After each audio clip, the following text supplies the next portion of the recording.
Without the direction of mind, mankind loses his advantage as a species and can hardly compete with a beast. Therefore, if someone were to tell you that you should do just that and relate to the world around you merely as an animal, as the best means for survival, and not think, what would you say? Obviously absurd, right? But if the world around us is the economy, and our relation with the economy is to do nothing, what would happen? Will everyone's individual manufacturing, constructing, buying, and selling, if allowed to be guided merely by unrestrained selfishness and greed, work itself out? Well, when it comes to the derivatives market, held to be in quadrillions of dollars, the refrain is, let it alone. In other words, do nothing. Don't think. Were the derivatives supposed to think for us? At a time when all the governments of the world are meeting together in an attempt to come up with a solution to fix it, why are their economists still huddling around together, paging furiously through textbooks for the answer? They beg, where is the formula, the mechanism that will give us the permission to continue not thinking? Like the glazed-eyed students who chant, what do we have to memorize to pass this test? They want to know what new model will make the economy work so they can resume doing nothing, acting as mere traffic directors or casino managers of the very same derivatives market. As Adam Smith wrote in his Wealth of Nations, when it comes to the economy, let it alone. Or in other words, do nothing. It's the only approach that is religiously acceptable. What religion is this? Usury. Truly, as will be made clear in this and the following episodes, until the assumptions underlying this religion are identified, and the government acts with a consciousness of their falseness, adopting the correct alternative, there is no hope to avoid the full weight and horror of the global derivatives claims, destroying civilization in a fate far worse than that of the 14th century collapse of the Venetian usurious banking system. Hence, now is the time for you to listen closely. In the 1750s, militarily, the world consisted of rival states, but no one dominant force. This changed in the year 1763, as the First World War, a 7 Years' War, involving the whole of Europe and stretching as far as India and the East Indies. The British East India Company came out of the war claiming Canada, the Mississippi and Ohio, part of Florida and India from the French, the East Indies from the Dutch, and rose victorious as the British Empire, the world's largest colonial empire, with Europe in complete devastation. Lucky blokes? Or military genius? Neither. Just buggers. The role of the British East India Company was one of a Venetian hand, promoting others to kill themselves. Lord Shelburne, in conjunction with British Prime Minister Pitt, orchestrated the 7 Years' War, and by supporting Frederick the Great with enough money to keep everyone at each other's throats, long enough to exhaust Europe, reaped the reward of being elsewhere. This achieved the intent of the European oligarchy to shift their operation of financial usury from the Mediterranean to the Atlantic. This shift had been the policy of Sarpi since his role in bailing out a bankrupt and ruined Venetian banking system in the late 1500s, after they had taken their toll, getting hit by the effects of the cultural transformations created by such Renaissance movements as Louis XI's France, transformations which later erupted against Venice in the League of Cambrai. The 7 Years' War established Britain as the new Venetian-style world empire of finance. Britain did not win the war with the British Navy, but a private company, the British East India Company. After 1763, a new policy of, quote, anti-imperialism, unquote, was promoted through the Isles by the likes of Adam Smith, Shelburne, and others, that it was far too costly to maintain the world colonial empire through military occupation. The case had to be made, however, how those colonies, being given full control of their land, would still yield their trade routes and produce for the consumption of the empire. The man plucked for this task was Adam Smith, who, departing to France in 1764, the year after the war, assembled physiocratic doctrines, which, in conjunction with his own, formed what would later be his Wealth of Nations, an apology for this newly formed British Empire, published in 1776 in time for a new method to control the rebel colonies. Shelburne's view was that with this new ideology of free trade, with Britain controlling the sea lanes, the colonies would be looted just as before. However, this takeover by the British Empire soon brought to a head the confrontation with the cultural strivings of America. In Smith's Wealth of Nations, we find the well-known free trade doctrines that when it comes to industry, let it alone. That it is improper to manufacture a good if someone can make it cheaper than you. And that if you promote your own selfish interests, there is an invisible hand that makes sure it leads to a good end, even if you didn't intend it. Refuted by patriots such as Alexander Hamilton in his 1791 Report of Manufactures, and which Matthew Carey in 1819 called a mere sophistry, calculated to embarrass and confound common understandings, a doctrine that would lead to the certain ruin of any nation who adopted it, and Smith as the Delphic oracle of political economy. With such clear, scientific, and ample refutations to choose from, by a history of our founders of our Constitution and American patriots since our inception, why are these mindless, foolish sophistries worshipped still today, globally, by all nations? The secret to this lies not in the long-winded sophistry of Wealth of Nations, but in his earlier treatise, The Theory of Moral Sentiments, published in 1759, better named How to Win Slaves and Influence Them. Someone asks, do you have a fellow feeling with their passion or sentiment? Do you find that the cause or object of someone's passion has an appropriate relation to the way they express it? If so, you sympathize and call their sentiment right, and if not, wrong. Smith continues that the greatest thing we seek is the sympathy of others, and therefore we will adjust our expression of them as necessary to obtain it. And so then the guy says, what am I, your mother?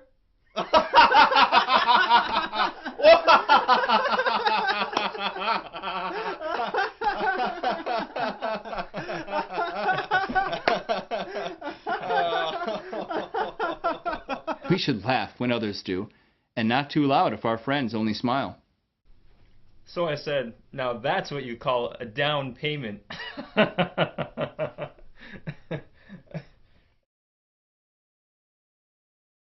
If our grief, indignation, admiration is too much for our friend, we won't get his approval.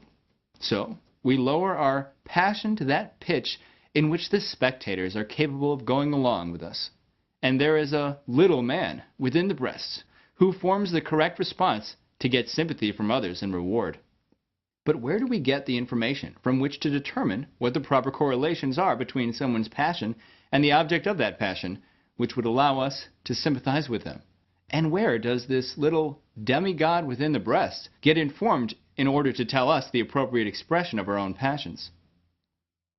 There is a place from which we gauge the appropriateness of all sentiments, both others and our own. This is the impartial spectator, that is, popular opinion. If the little man living within our breast is on good terms with this impartial spectator, we will get ahead. All actions of man are thus determined by the imaginary, assumed existence of some point of cultural equilibrium, popular opinion, the impartial spectator, or for Adam Smith, a fine replacement for morality. In his judgment of others and of his self, mankind is therefore essentially a passive object, determined not by himself from within, but formed completely from without. There are no truths or discovered principles which aid man to reason out in his mind what may be right or wrong. It is merely the sensations that impress upon his organs over time and teach him. The self-evident value of sentiments informs him. The use of his reason is limited only to determine what the imaginary, non-existent place of popular opinion thinks, in order to inform him how to act, in order to obtain his selfish desire for approval.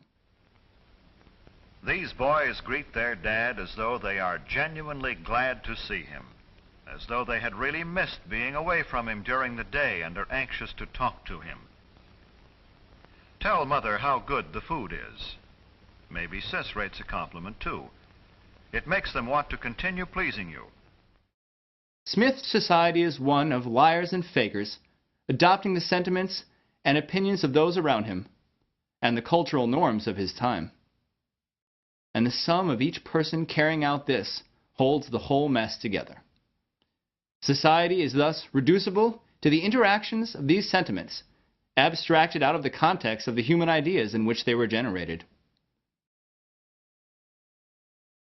Where have we heard this before? René Descartes wrote in 1644 that the essence of matter and physical universe around us is the fact that it took up space, that is, had length, width, and breadth, or what he called extension. According to him, all the other physical properties of matter, such as hardness, weight, or color, were not essential to bodies, since they were all conditional and could be taken away under relative velocities in light. For instance, this cup seems hard, but what if it was moving away at the same rate you were moving toward it? Would it still feel hard? And what if you were falling at the same rate as the cup? Would it still feel heavy in your hand? And what if the lights were turned off? You get the picture. Only extension remains, or the fact that the body occupies space, what Descartes thought was a big empty box in which the matter of the universe existed. An extension is thus shown to be the essential character of body from which all other properties of bodies should be able to be derived. From this, Descartes concluded, "The chief principles of human knowledge seem to me to be contained in the knowledge of a certain corporeal nature, or one extended, divisible, mobile, etc., and also the knowledge of certain sensations which affect us, for example, pain, colors, flavors, etc. I think that no other principles of physics should be accepted or even desired." In short, there are no principles of physics, merely descriptions of sense. Mankind is thus nothing more than a sophisticated animal. This doctrine of Descartes was a mere revival of ancient sophistries, and in 1691 Leibniz wrote in a French journal, "If the essence of a body consists in extension, this extension alone should suffice to account for all the properties of the body.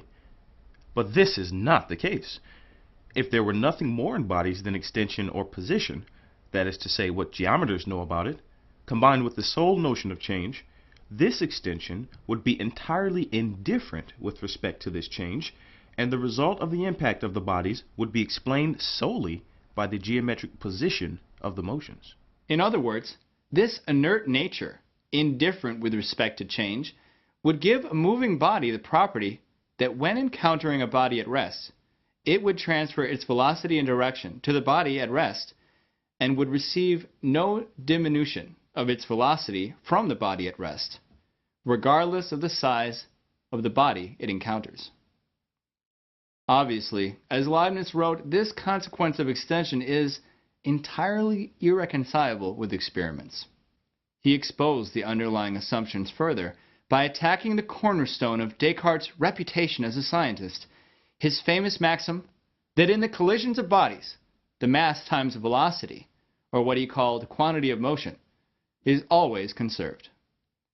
A concept of force is something you could measure as some quantity of stuff, coherent with extension. Descartes said that if a bigger body with mass 2, velocity 2, with a quantity of motion thus of 4, collides with a smaller body, mass 1, velocity 2, quantity of motion 2, that as the bodies leave from the collision together as one mass, in order to maintain the total quantity of motion as before, which was 4 plus 2, or 6, the velocity of the two bodies moving together with mass 3 would have to be 2. Generalizing all laws of motion from this assumption of the conservation of the quantity of motion, Descartes said, therefore, if a larger body collides with a smaller body, both having the same velocity, the larger will take both bodies in the direction of the larger body, with the same velocity before the collision. However, Leibniz laughed. Descartes also said that if two bodies of equal mass and velocity collide, they will rebound in opposite directions with the same velocity before the collision. This means when taking these two rules of motion together, derived from the assumption the quantity of motion is maintained, if we reduce the mass of the bigger body continuously until it is the same, we see by the other rule that the body must change direction instantaneously, with all the intervening degrees of change omitted in a single leap, that somehow an infinitely small variation of mass leads to the greatest effect. For where does the change in motion take place? Must there not be a transition in direction of motion? Must there not be a slowing down for an object to change directions? The consequence of instantaneous change in direction and motion to rest was the same which Leibniz showed for Descartes' assumption of infinitely hard particles, or atoms, which must, being inflexible, have no transition when slowing down from one direction to the other. Such was the false assumption of the nature of physical universe lying at the basis of Descartes' extension. In these and other demonstrations, Leibniz showed that the essence of bodies is clearly not an extension, but in something outside the domain of sense perception. That extension is merely an effect that is being continually produced by the continuous action of some invisible principle or potential, the possibility of change, which is exhibited in such characteristics as inertia or force, what Leibniz called vis viva. Bodies are not floating in empty space as indifferent matter interacting as hard balls, but have an impetus within them for change, which must be evoked, an invisible, measurable potential, a principle which determines the relations of bodies.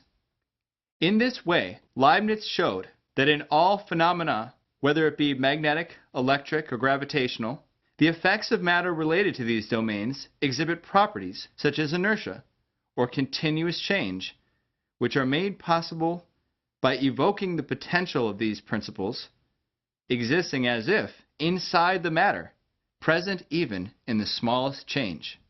This science Leibniz called dynamics. So where does this leave Descartes? In fact, Descartes' system was so incompetent that it could have only been designed intentionally so. And this was the case, as he even admitted in his own work that his rules of motion for bodies could never be observed to work out in experiment. Descartes was merely lying, as he well knew that Kepler had already refuted his geometrical method of extension when Kepler refuted Ptolemy's equant as an explanation of motion of planets. This Kepler did by showing that the cause of motion, the sun, had to be considered to have any valid astronomy. Instead of this equant, Descartes merely contrived the assumption of an empty space, an assumption of no change, crucial for leaving out the physical properties inherent in bodies. His whole intention was to leave out anything in science that would require the human mind to make hypotheses of causes, as this would be inconvenient for his political intentions to create a science suitable for the slaves of an oligarchical culture. Merely a coherent cultural doctrine and a defense of this universe void of principle, Smith's theory of moral sentiments is one entirely describable by effects acting upon effects. Man is essentially passive and cannot change from within. And like the equant of Ptolemy or the empty space of Descartes, Smith's system is based on a point of no change, the impartial spectator. On the contrary, the true nature of man is as Leibniz showed, that within him is a principle of change, akin to the action of bodies, tapping into the potential of the principle bounding their relations, and thus generating force from within. But for man, on a higher level, tapping into the potential of his own mind, the possibility of changing one's conceptions through the direction of the mind's understanding and experimentation with his world. This capacity is the essential nature of man, the proper view of human freedom and pursuit of happiness, which Leibniz wrote in critiquing John Locke. In America, founded on this conception, unlike Smith's oligarchical society, government was founded to be an institution of mind, promoting the creativity of its citizens and directing the economy toward that end. But who could tell today? For how can the government promote that potential of man if the government decides to do nothing, let it alone? By adopting a Cartesian conception of man, we have become a society full of liars, adapting and adjusting to popular opinion just to get by, conforming to somebody's fakery, fitting into niches where that fakery is the standard of opinion. And by adapting to this conception of man, we have submitted to the British Empire's 1763 freedom of trade that was designed to destroy us. Without the direction of mind, mankind loses his advantage as a species and can hardly compete with nature. And whenever mankind replaces his mind with the non-thinking religion of the inherently irrational marketplace, what is the consequence? Therefore, when you think about the holy places of worship today, you have to ask yourself, what or who is being worshipped? In who are citizens putting their trust? In who are you putting your faith?